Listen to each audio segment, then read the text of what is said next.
بسم اللہ الرحمن الرحیم۔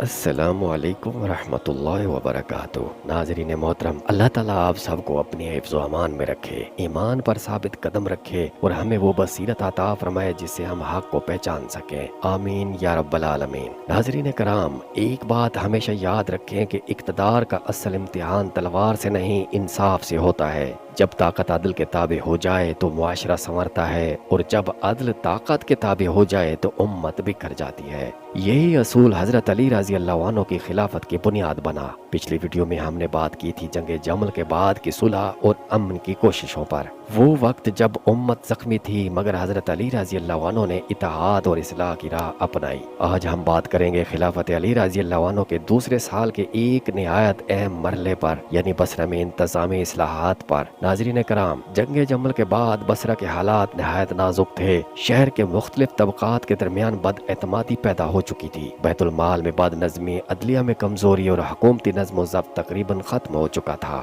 مگر حضرت علی رضی اللہ عنہ نے اس شہر کو دوبارہ منظم کرنے کے لیے انتہائی دانشمندی سے قدم اٹھایا۔ سب سے پہلے آپ رضی اللہ عنہ نے بیت المال کو درست کیا۔ بیت المال میں جمع مال غنیمت اور خزانہ 3 دن سے زیادہ نہیں رکتا تھا۔ حضرت علی رضی اللہ عنہ کا حکم تھا کہ یہ مال اسی وقت عوام میں برابری سے تقسیم کر دیا جائے۔ کسی قریشی سردار یا بڑے خاندان کو فوقیت نہیں دی جاتی تھی، سب کو ایک ہی صف میں کھڑا کر کے حصہ دیا جاتا تھا۔ پھر آپ رضی اللہ عنہ نے گورنری کا نظام درست کیا۔ پرانے عہدیداروں میں سے جو دیانتدار اور ایماندار تھے انہیں برقرار رکھا گیا، اور جو کرپشن یا ظلم میں ملوث تھے انہیں فوراً معزول کر دیا گیا۔ آپ رضی اللہ عنہ نے بصرہ کے نئے گورنر کو خاص ہدایت دی کہ لوگ تمہارے بھائی ہیں، ان سے وہی برتاؤ کرو جو تم اپنے لیے چاہتے ہو، کسی پر ظلم نہ ہونے دینا اور عدل میں کبھی نرمی نہ کرنا۔ حضرت علی رضی اللہ عنہ راتوں کو خود شہر کے بازاروں اور گلیوں کا دورہ کرتے تھے۔ کسی مظلوم کی آہ سنتے تو اسی وقت انصاف کرتے۔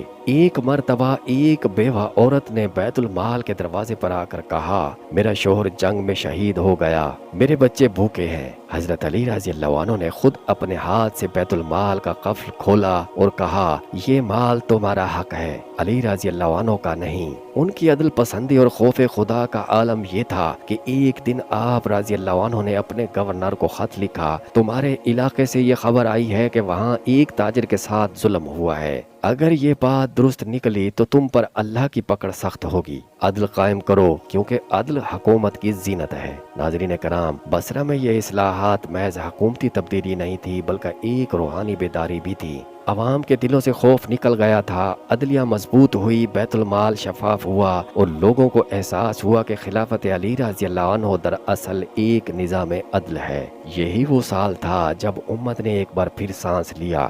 1 سال پہلے تلواریں گونج رہی تھیں مگر اب قلم اور قانون کا راج تھا۔ حضرت علی رضی اللہ عنہ نے امت کو سمجھا دیا کہ امن صرف تلوار کے رکنے سے نہیں بلکہ انصاف کے قائم ہونے سے آتا ہے۔ ناظرین کرام، ہماری اگلی ویڈیو میں ہم داخل ہوں گے خلافت علی رضی اللہ عنہ کے دوسرے سال کے تیسرے اہم باب میں، یعنی شام کی جانب بڑھتا ہوا تناؤ، حضرت معاویہ رضی اللہ عنہ کا موقف، ایک ایسا مرحلہ جو آنے والی جنگ صفین کا پیش خیمہ بنا اور امت کے دلوں میں ایک نئی آزمائش کی لہر دوڑا گیا۔ اگر آپ کو یہ ویڈیو پسند آئی ہو تو ہمارے چینل حق آواز اردو کو سبسکرائب کریں، ویڈیو کو لائک کریں اور شیئر کریں تاکہ اسلام کی اصل تاریخ زیادہ سے زیادہ لوگوں تک پہنچ سکے۔ والسلام علیکم ورحمۃ اللہ وبرکاتہ۔